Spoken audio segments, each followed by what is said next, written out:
Kebahagiaan orang fasik semu. Dari Daud.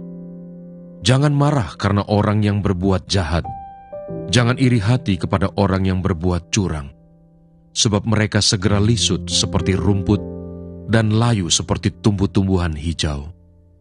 Percayalah kepada Tuhan dan lakukanlah yang baik. Diamlah di negeri dan berlakulah setia. Dan bergembiralah karena Tuhan, maka Ia akan memberikan kepadamu apa yang diinginkan hatimu. Serahkanlah hidupmu kepada Tuhan dan percayalah kepadanya, dan Ia akan bertindak. Ia akan memunculkan kebenaranmu seperti terang dan hakmu seperti siang. Berdiam dirilah di hadapan Tuhan dan nantikanlah Dia. Jangan marah karena orang yang berhasil dalam hidupnya, karena orang yang melakukan tipu daya. Berhentilah marah dan tinggalkanlah panas hati itu. Jangan marah, itu hanya membawa kepada kejahatan. Sebab orang-orang yang berbuat jahat akan dilenyapkan, tetapi orang-orang yang menanti-nantikan Tuhan akan mewarisi negeri. Yesus menyembuhkan ibu mertua Simon Petrus dan orang-orang lain. Kemudian ia meninggalkan rumah ibadat itu dan pergi ke rumah Simon. Adapun ibu mertua Simon demam keras dan mereka meminta kepada Yesus supaya menolong dia. Maka ia berdiri di sisi perempuan itu, lalu menghardik demam itu, dan penyakit itu pun meninggalkan dia. Perempuan itu segera bangun dan melayani mereka. Ketika matahari terbenam, semua orang membawa kepadanya orang-orang sakitnya yang menderita bermacam-macam penyakit. Ia pun meletakkan tangannya atas mereka masing-masing dan menyembuhkan mereka. Dari banyak orang keluar juga setan-setan sambil berteriak, "Engkau adalah anak Allah."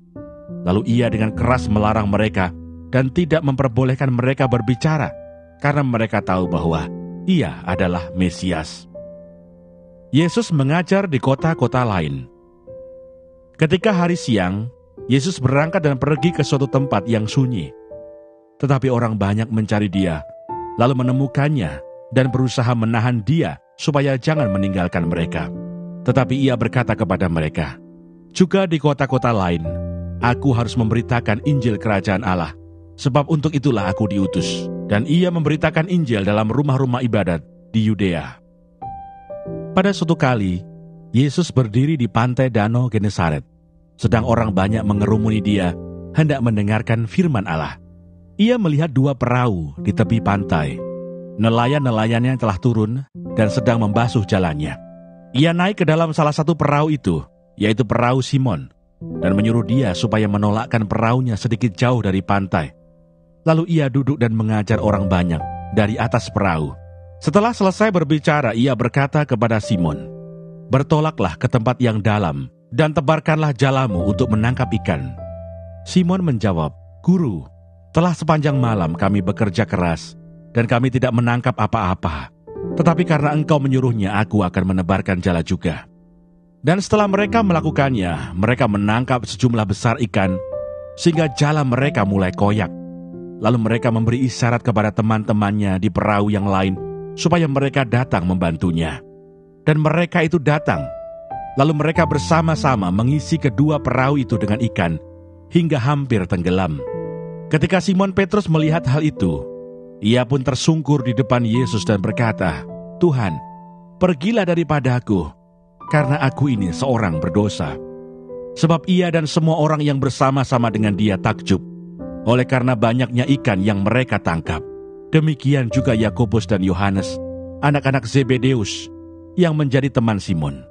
Kata Yesus kepada Simon, "Jangan takut, mulai dari sekarang engkau akan menjala manusia." Dan sesudah mereka menghela perahu-perahunya ke darat, mereka pun meninggalkan segala sesuatu, lalu mengikut Yesus. Yesus menyembuhkan seorang yang sakit kusta. Pada suatu kali, Yesus berada dalam sebuah kota. Di situ ada seorang yang penuh kusta. Ketika ia melihat Yesus, tersungkurlah ia dan memohon, "Tuan, jika Tuan mau, Tuan dapat mentahirkan aku." Lalu Yesus mengulurkan tangannya, menjamah orang itu dan berkata, "Aku mau, jadilah engkau tahir." Seketika itu juga lenyaplah penyakit kustanya, Yesus melarang orang itu memberitahukannya kepada siapapun juga dan berkata, "Pergilah, perlihatkanlah dirimu kepada imam dan persembahkanlah untuk pentahiranmu persembahan seperti yang diperintahkan Musa sebagai bukti bagi mereka." Tetapi kabar tentang Yesus makin jauh tersiar dan datanglah orang banyak berbondong-bondong kepadanya untuk mendengar dia dan untuk disembuhkan dari penyakit mereka. Akan tetapi ia mengundurkan diri ke tempat-tempat yang sunyi dan berdoa. Bilangan pasal 15. Korban api-apian. Tuhan berfirman kepada Musa, "Berbicaralah kepada orang Israel dan katakanlah kepada mereka, apabila kamu masuk ke negeri yang akan kuberikan kepadamu menjadi tempat kediamanmu, dan kamu hendak mempersembahkan korban api-apian bagi Tuhan, dari lembu sapi atau kambing domba, baik korban bakaran atau korban sembelihan, baik untuk membayar suatu nazar khusus, atau sebagai persembahan sukarela, atau pada waktu perayaan-perayaanmu, dan dengan demikian menyediakan bau yang menyenangkan bagi Tuhan. Maka orang yang mempersembahkan persembahannya itu kepada Tuhan, haruslah mempersembahkan sebagai korban sajian 1/10 eva tepung yang terbaik, diolah dengan 1/4 hin minyak, dan beserta korban bakaran atau korban sembelihan itu. Engkau harus juga mempersembahkan 1/4 hin anggur sebagai korban curahan untuk setiap ekor domba yang dipersembahkan. Tetapi jikalau persembahanmu itu seekor domba jantan, engkau harus mempersembahkan sebagai korban sajian 2/10 eva tepung yang terbaik, diolah dengan 1/3 hin minyak, dan sebagai korban curahan, haruslah kau persembahkan 1/3 hin anggur, menjadi bau yang menyenangkan bagi Tuhan. Dan apabila engkau mengolah seekor lembu sebagai korban bakaran atau sebagai korban sembelihan, baik untuk membayar suatu nazar khusus maupun sebagai korban keselamatan bagi Tuhan, maka beserta lembu itu haruslah dipersembahkan sebagai korban sajian 3/10 eva tepung yang terbaik, diolah dengan 1/2 hin minyak, dan sebagai korban curahan, haruslah kau persembahkan 1/2 hin anggur. Itulah korban api-apian yang baunya menyenangkan bagi Tuhan. Demikianlah harus diperbuat untuk setiap ekor lembu, dan untuk setiap ekor domba jantan, dan untuk setiap ekor domba atau kambing. Berapapun jumlah hewan yang kamu olah, untuk setiap hewan itu harus kamu perbuat demikian juga. Setiap orang Israel asli haruslah berbuat demikian apabila ia mempersembahkan korban api-apian yang baunya menyenangkan bagi Tuhan. Dan apabila seorang asing telah menetap padamu, atau seorang lain yang tinggal di antara kamu, atau di antara keturunanmu kelak, hendak mempersembahkan korban api-apian yang baunya menyenangkan bagi Tuhan, maka seperti yang kamu perbuat, demikianlah harus diperbuatnya. Mengenai jemaah itu, haruslah ada satu ketetapan bagi kamu dan bagi orang asing yang tinggal padamu.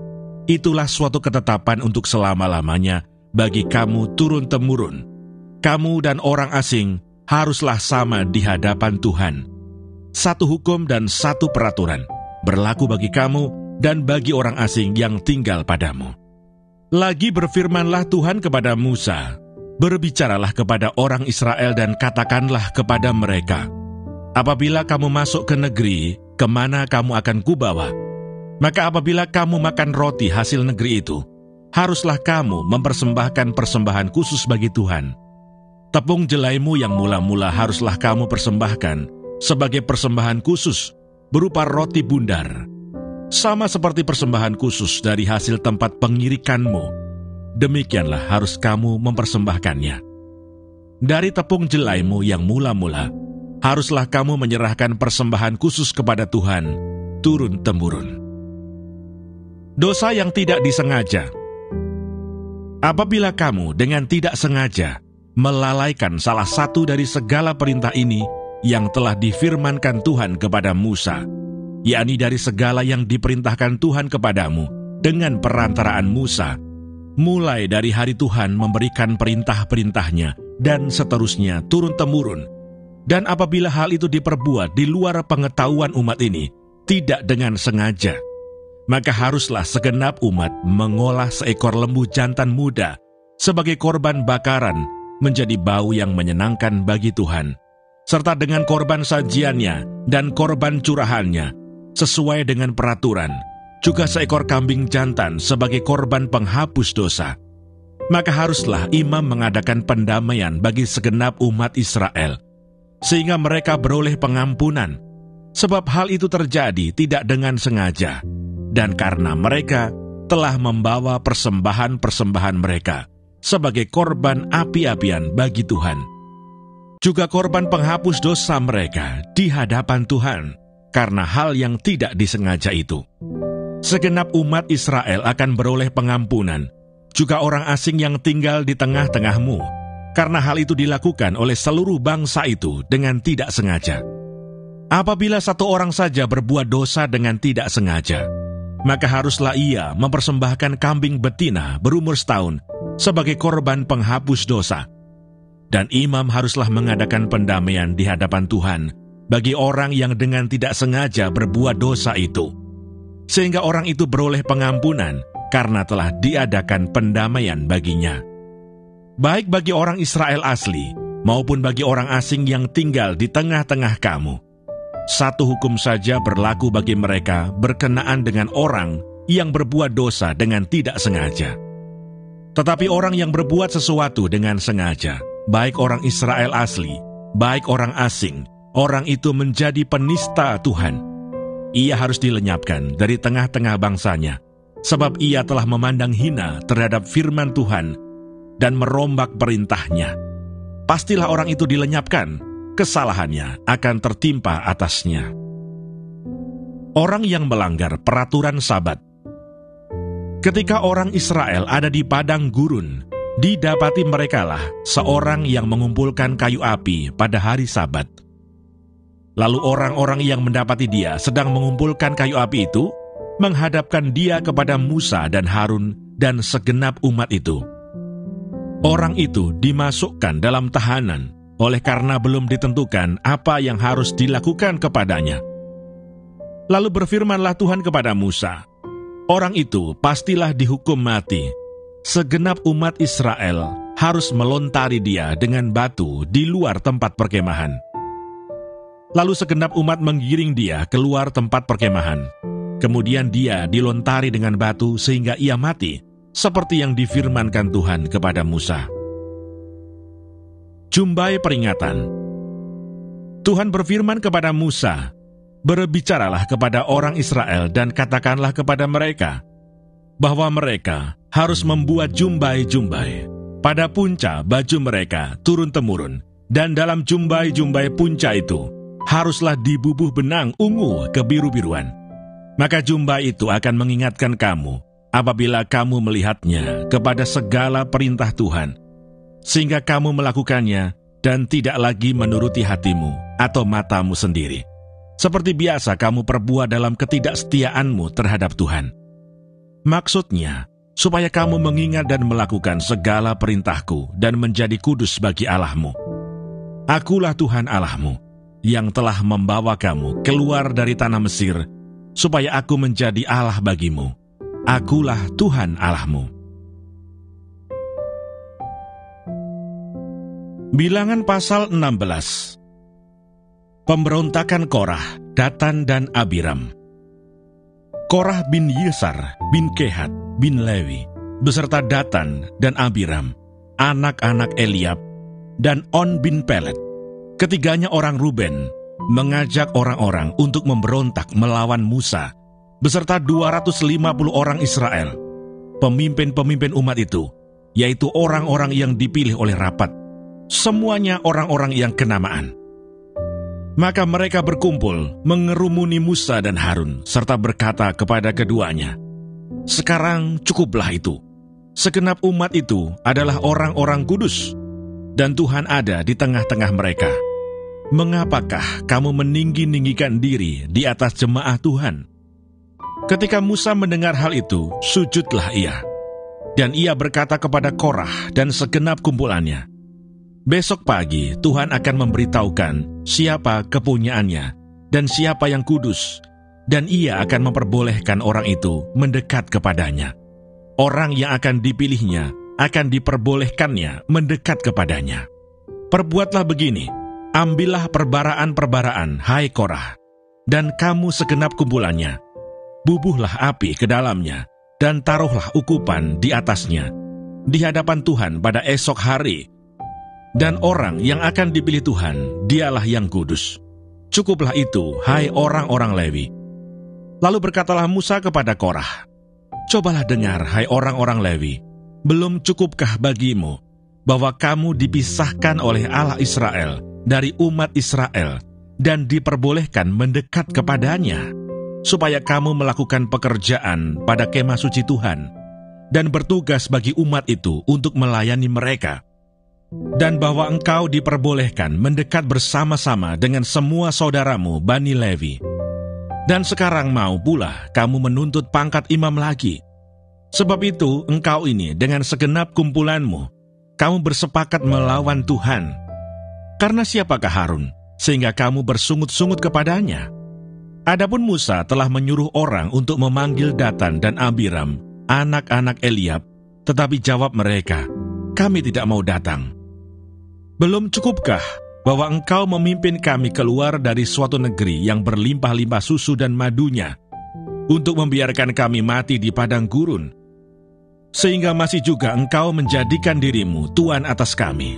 Sungguh, engkau tidak membawa kami ke negeri yang berlimpah-limpah susu dan madunya, ataupun memberikan kepada kami ladang-ladang dan kebun-kebun anggur sebagai milik pusaka.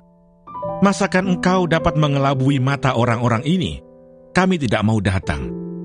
Lalu sangat marahlah Musa dan ia berkata kepada Tuhan, janganlah perhatikan segala persembahan mereka. Belum pernah kuambil satu ekor keledai pun dari mereka, dan belum pernah kulakukan yang jahat kepada seseorang pun dari mereka. Lalu berkatalah Musa kepada Korah, engkau ini dengan segenap kumpulanmu harus menghadap Tuhan, engkau dan mereka dan Harun pada esok hari. Baiklah kamu masing-masing membawa perbaraannya, membubuh ukupan di atasnya. Lalu kamu mempersembahkan masing-masing perbaraannya ke hadapan Tuhan, 250 perbaraan. Juga engkau ini dan Harun, masing-masing harus membawa perbaraannya.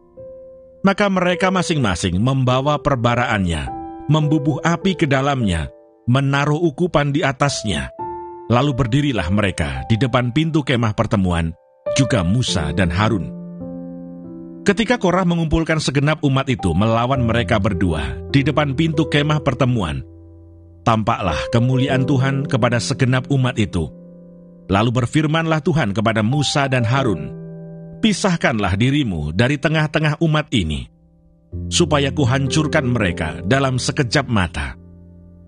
Tetapi sujudlah mereka berdua dan berkata, ya Allah, Allah dari roh segala makhluk, satu orang saja berdosa, masakan engkau murka terhadap segenap perkumpulan ini? Maka berfirmanlah Tuhan kepada Musa, katakanlah kepada umat itu, pergilah dari sekeliling tempat kediaman Korah, Datan dan Abiram. Lalu pergilah Musa kepada Datan dan Abiram, dan para tua-tua Israel mengikuti dia. Berkatalah ia kepada umat itu, baiklah kamu menjauh dari kemah orang-orang fasik ini, dan janganlah kamu kena kepada sesuatu apapun dari kepunyaan mereka, supaya kamu jangan mati lenyap oleh karena segala dosa mereka. Maka pergilah mereka dari sekeliling tempat kediaman Korah, Datan dan Abiram. Keluarlah Datan dan Abiram, lalu berdiri di depan pintu kemah mereka bersama-sama dengan istrinya, para anaknya, dan anak-anak yang kecil. Sesudah itu berkatalah Musa, dari hal inilah kamu akan tahu bahwa aku diutus Tuhan untuk melakukan segala perbuatan ini, dan hal itu bukanlah dari hatiku sendiri. Jika orang-orang ini nanti mati seperti matinya setiap manusia, dan mereka mengalami yang dialami setiap manusia, maka aku tidak diutus Tuhan.